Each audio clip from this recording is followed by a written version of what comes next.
and welcome to this year's Just Brass Conference concert. It's 10 years since Just Brass started, and here I am at South Barwon all by myself, which is a little bit different to what we would normally do for a conference or any other kind of concert. But I hope that you'll enjoy the selection of videos from across Australia over the last 10 years. We want to celebrate the achievements of the young people and all the leaders that have been involved with the program, and we want to thank you for being part of the conference this year. It's been a little bit different to what we would have normally planned for. We would normally gather together and be able to share our collective knowledge and share our resources, share our story. We hope that this will show you a little bit about what's been going on over the last 10 years, and enjoy the concert.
Hi, this is Brittany Ling and I'm the Territorial Just Brass Consultant for the Australia Territory, and I am with John and Dave Collinson, the founders of Just Brass. And do you want to just give us a wave? Hi, John. Hi, Dave. Both officers in the Salvation Army now, so you moved on from Just Brass, but you guys did started off and still involved in a myriad of ways in your own right. So I suppose let's start off with what's your musical background? Where did you come from? Did you grow up in the Salvation Army? Someone pick to go first. Someone go first. After you. Yes, I grew up in the Salvation Army, so we were both children of officers. So we grew up very much in the Salvation Army and grew up with musical mother in particular. So I had to have piano lessons. I think I started at the age of 5 or something, and had tenor horn lessons at the age of 7. Transitioned to trombone at the age of 9, which was the peak of my musical career. Yes. Very good. And John, you didn't start on the tenor horn, you started on the cornet, but you got a choice when you were going to learn an instrument, didn't you? Went straight to the top. Yes, we were living in Hobart in Tasmania at the time. We had a violin and a cornet in the cupboard, and I got the choice, so I chose the cornet. I wasn't allowed to get lessons at the Salvation Army because I wasn't a junior soldier, so I had to get lessons from someone at the university, which may be the best thing that ever happened. You both studied music. You went to Melbourne University, Dave, so tell us a little bit about that. What happened there and what did you do after university? So I did a 3-year music Diploma of Arts in Music Performance on trombone. So I did 3 years. So I did that from 1988, 1990. Then 1991, I did a Diploma of Education and became a music teacher for the next 8 years, secondary music teacher. Mm. And you were teaching out in Stawell. I heard stories you would teach out in Stawell, but you were part of the Melbourne Staff Band. Yeah. So how did that work?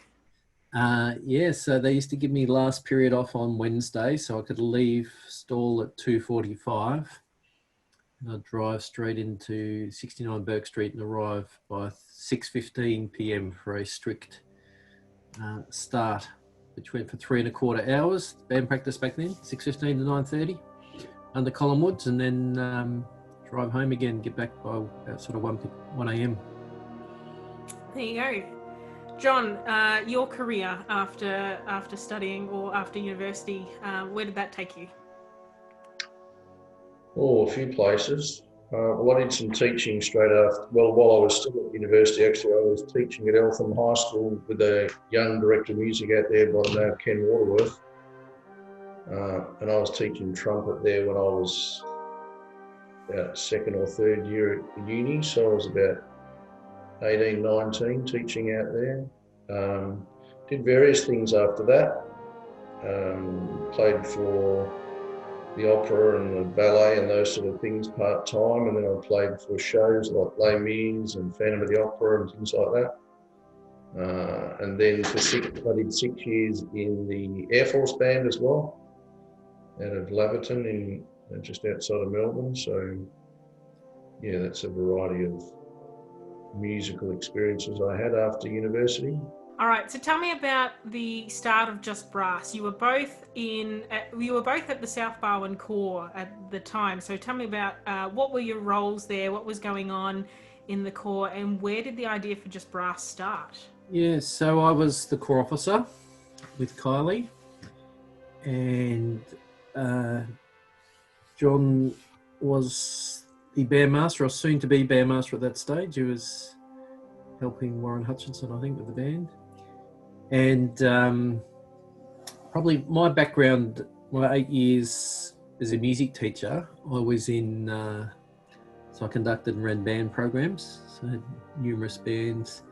And we used a model that Ken Waterworth sort of taught me, which is basically a band recruitment model through Billy Hyde's music, which was about don't recruit individual musicians or players, recruit a whole band at once and set them up as a team from day one. So I believed in that model, and very happy to support as a corps officer because I've seen the benefits of music and team and all those sorts of things.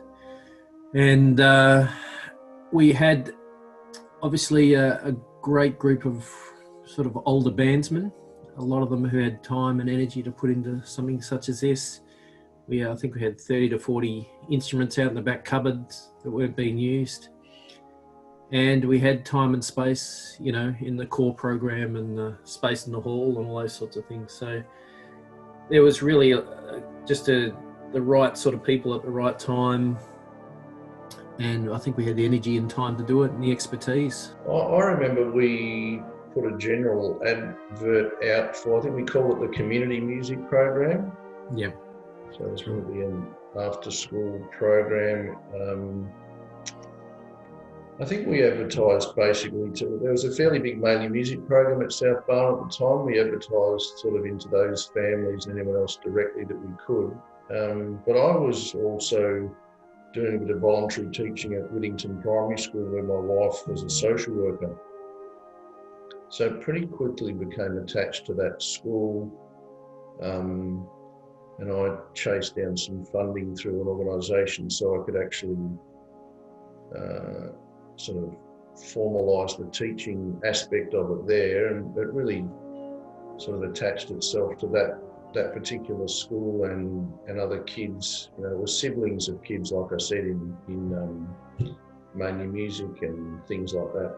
But my recollection, Dave, was there were like 30-something kids or people turned up to sort of a come and try or introductory afternoon that we had. I remember being in the hall there at South Barwon, and we had, like Dave said, we had about 6 of our older bandsmen who had time to do it. I mean, traditionally junior bands would be sort of, 7 o'clock at night before senior band. We decided to run ours when it would suit the kids, which was always sort of straight after school. And so the only volunteers we could get obviously are those who weren't working, and we had a keen bunch of older bandsmen who'd had people invest into their lives, so they were willing to help us get started. And obviously Dave and I both had teaching backgrounds and lots of experience, and certainly confidence in the model we were looking at, because like I said before, I was teaching with Camberwell out at Eltham High School, and every year we did that, whole of band recruiting model that you don't necessarily get to choose what instrument you want. We want a band of 25 people that's balanced, so if we've already got 6 cornets, you're going to choose something else. So we always wanted to, it was always a band program rather than an individual instrument teaching program, if you like. But very quickly, the word spread, and other schools wanted to be involved. How did you get involved with any other schools, and was there any criteria for working with someone else? My memory was, Dave, you can tell me if this is wrong, but I think we had recently opened a thrift shop through the fall. That's right, yeah. And I think we might have even had the local paper come and take some pictures of the start of our program. And we had a screen in the thrift shop that sort of advertised a few of the core programs, and that it advertised our brass program. And there was a teacher at another primary school who's an op shopper, Danny Rocker, who saw that ad in the shop and rang us and said, can we bring 20 kids from our school to your program? That's my recollection. So we didn't have the instruments for it. I think Dave wrote away for grants and stuff, but we suddenly had, 40 or 50 kids. She actually wrote me an email, I probably can find it, that she wanted to suggest in our thrift shop that instead of putting clothes in colours, that we put them in size order. It's start off this sort of quirky email, and I think the last sentence or something, she goes, and do you do a Just Brass program or something like that? And so that's the communication started, and I'm not sure if we ever worked out the thrift shop problems, but we ended up being 100 kids through that school on the brass instruments. So there you go. That's fantastic. So who do you think is William and who's Kate in this whole arrangement? Well, I'm probably more Kate. Kate was sort of the great communicator, intelligent person, more educated. And William just sort of did what he wanted, and Catherine had to, clean up the mess. We could have done almost anything, but it's funny when you've been part of something for so many years, we had a lot of opportunity to then sort of pull it apart and see why bands had ever worked at all.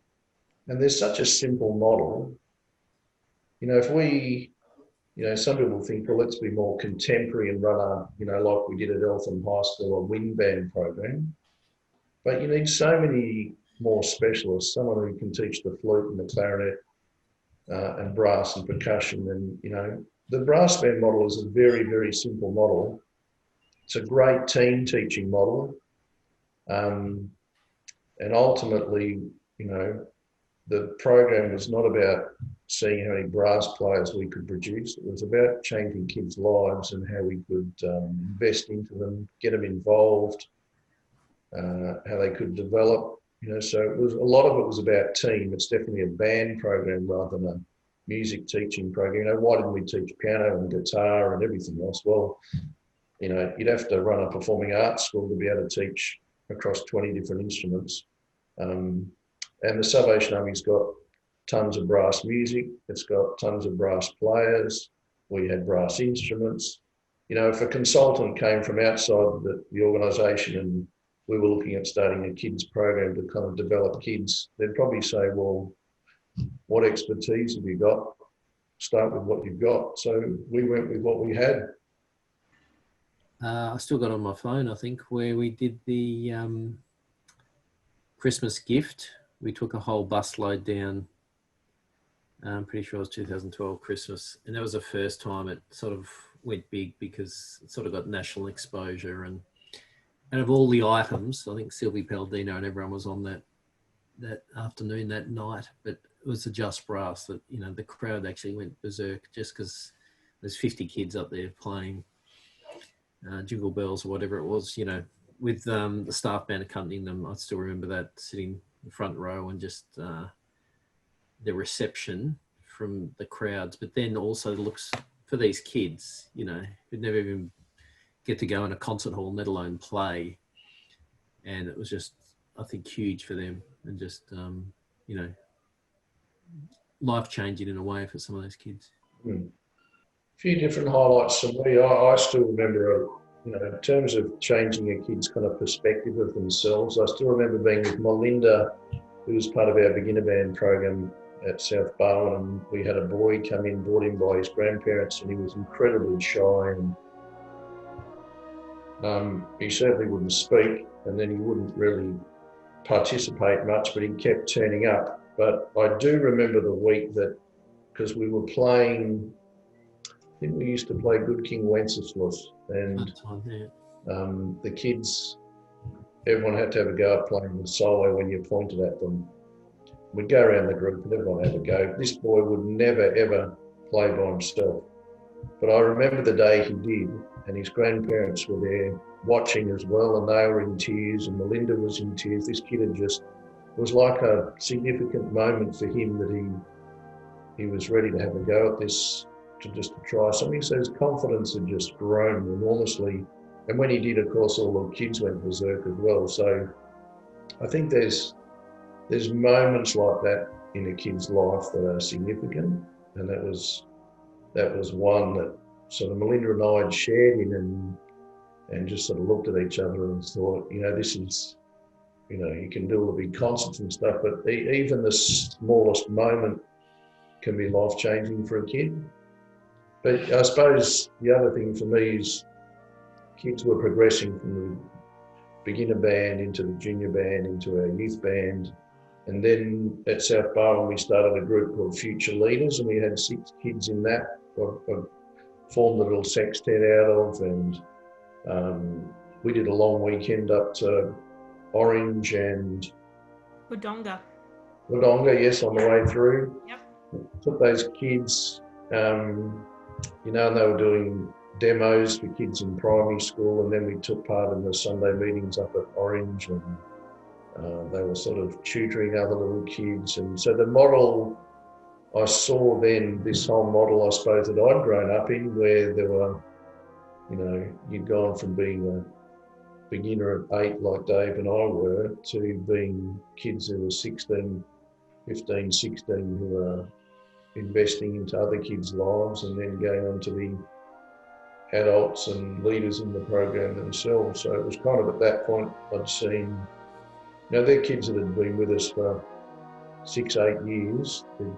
They were in high school, but they were still with us investing into the program. So that was a highlight for me as well. Yeah, I was just thinking about that weekend and just seeing the impact. And I remember that the Future Leaders would play for a school in Wodonga, who are now part of the program, because Wodonga's got a Just Brass program going as well. I suppose a lot of people looked at the Just Brass model and thought it was very new and creative and innovative, but really it was just going back 100 years. And I hope we just keep learning from, you know, the Salvation Army's done lots of amazing programs, and I think that whole thing of just meeting whatever the local need is continues. You know, Just Brass was part of an idea that was a bit bigger than that. We were looking at whether we did sport things and all sorts of other ideas at the time. We narrowed it down to what we sort of had expertise in, but what will that look like in the future? I hope Just Brass is just a normal part of our acceptance in the Salvation Army, that our groups really, what we do still has appeal outside of the Salvation Army. We sort of sell ourselves short, I think, a lot of the time. We think that, our programs, are outdated, or,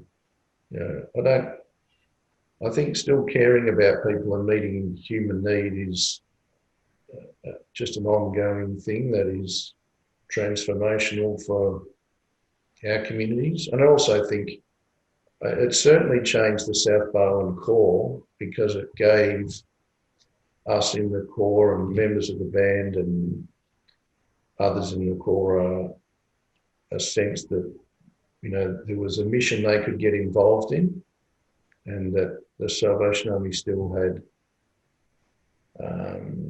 effectiveness and appeal, and sort of, I don't know, gave us a confidence that we could go into the, I could wear this red shield into anywhere and walk in the door, and we had something to offer. I think that's still the case, hopefully. But I think it also, we started a term before we started Just Brass, we started the youth centre at South Barwon, and it really gave that some focus. And then a lot of the Just Brass kids used to go to youth group. So it was all those benefits. And I still remember the morning we invited one of the Just Brass groups to play at church. And rather than sort of do what we call sort of sneaky evangelism, we sort of just set up front, it's church, if you want to come. We'd love to sort of just show the kids we appreciate them, and for who they are, and give them a space to play, etc. on Sunday. And I remember a mother and daughter coming up to me after that morning saying, "Do you do this every week? Are we allowed to come along?" And some of those sort of moments, sometimes we don't realise just how we're perceived, and if we actually are welcoming and include people. So I think the question about going forward another 10 years is to see these people that have benefited from the program give back to the community and give back to others. Now, I'm in a basketball competition tonight, church basketball competition, and there's a kid there who comes along who knows me from Just Brass at Ingle Farm 4 years ago. He always says hello, has a chat. Like, we have this relationship. I've got all these random friends now on Facebook because I taught some of them 10 years ago, and at Just Brass. So I think it's the 10 years of relationships and leadership and input in the next generation. We did a concert. I'm at the moment playing with the Campbelltown City Band, an amazing C-grade band in the South Australian area. But there was a kid, I shouldn't say kid, so there's a guy who was a teenager, and he had a Just Brass satchel in the band room before we go play the concert. Whose is that? I said, John Slater's or someone? I said, oh, no, it's that guy over there. Have a chat to him, and he learned how to play cornet with Arndale about 5 years ago. And now he must be 16, 17 or something, to ask his age. We're quite a decent cornet player, but he's actually moved on from the salvos and that, but he's actually now doing music as a hobby in a city band. So I'm running into people all the time now that have connections, so I think the next 10 years that'll be multiplied across Australia and beyond. Very good. Something we always ask our Just Brass leaders when we get them to do a showcase on them about them for our newsletter is how do you describe Just Brass in 3 words? You can have a moment to think. That's fine. Fun, empowering, productive. Wow. 3 words. I'd say things like inspired. I'd say fun as well. If it's not fun, they're not going to keep coming. And I'd say transformation. Very, very good. And any final things that you want to add? Anything that we didn't cover that you think people should know? How good are I think these? you're going to ask my wife this question because she was involved very much early. She talks about enrolling junior soldiers, adherents, senior soldiers that all came to the corps through Just Brass connections, and all those just conversations in the foyer and morning teas and afternoon teas, and just people hanging around the building, building relationships, input into their kids, and then the families start to trust you and they join other parts of the church. And it's just, it's just a great thing for a corps to do community engagement, and Just Brass is one of the tools that just works so well. Mm. I suppose one of the things for me now being a corps officer is Just Brass is about relationships, and it's about long term, and just investing in people's lives. So we probably have 10 or 15 people who come on a Sunday morning who are families and parents of, and the kids who are part of Just Brass, who are very much part of our core community now. And I've got to keep reminding our people that we often talk about the Just Brass families as though they're a separate clan, but really they're a central part of our core. It's just one of our programs, but some life-changing stuff happening through just the long-term relationships built with these people. And it's not a musical program that sits on its own. It's an integral part of the mission of what happens in the corps. And some people get hung up on, whether it's a brass band program or what it's about, but really, we're able to share our lives with people. We're able to share faith with people. It's a great way to connect to people, and it's a pretty easy, it's sort of sitting there for us really in the Salvation Army. We've got all these tools and people sitting there in 100 years, 150 years of expertise and experience and all the rest of it. And when you unpack lives like mine that have been involved in brass bands for years, the transformational stuff didn't come because I played an instrument. It really happened because of the people that I met and the people that spoke into my life through all the groups I've been a part of. So, Just Brass,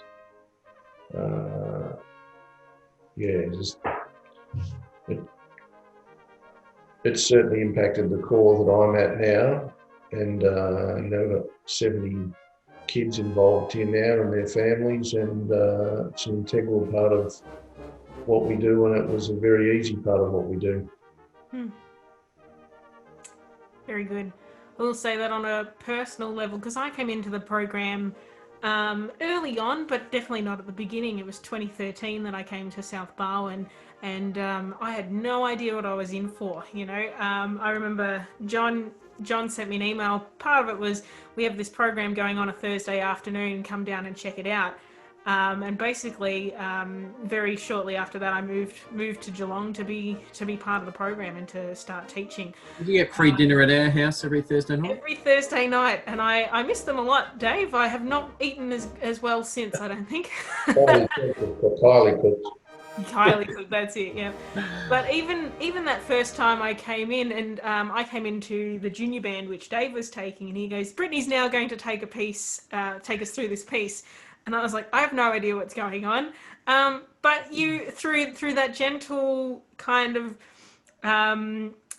influence and nurturing, that eventually I took over that band, and have not looked back since. And here I am now, and I got to work with John as the assistant territorial Just Brass consultant when that role came available, and eventually take on the territorial role. And it's some big shoes to fill, but also I am inspired by the passion and also the vision that came behind this. So, and I've grown through this program and in what I've been able to do in learning how to be a leader, especially. So, and I see that in a lot of kids and a lot of young people that we're working with now, that that is the future of our army, and the future of banding are in the hands of those kids who are currently between the ages of 8 to 18 and sitting there learning to play hot cross buns for the first time. So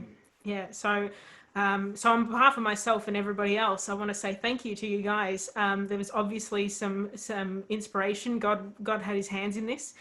And that is something that cannot be diminished. It's something that we need to make sure that we're thankful for. So thank you for your vision and for also allowing people to discover themselves through Just Brass and learn how to be leaders and just good people working as part of a team. I think probably Brittany, just to finish, I think the proof of Just Grass was actually when Dave and I moved on from it, really, in a sense that rather than it being a program built around certain personalities, it's grown and thrived since we've let it go. And I think it's probably a lesson for lots of our program leaders that if you want to develop the next generation, you weren't really ready when you started, but none of us are. No. So you've done a great job, and it'll continue to grow because we, invest in people, and if God's got his hand in it, it'll grow. Yeah, I think you've got nothing to lose investing in the lives of young people, whatever you do.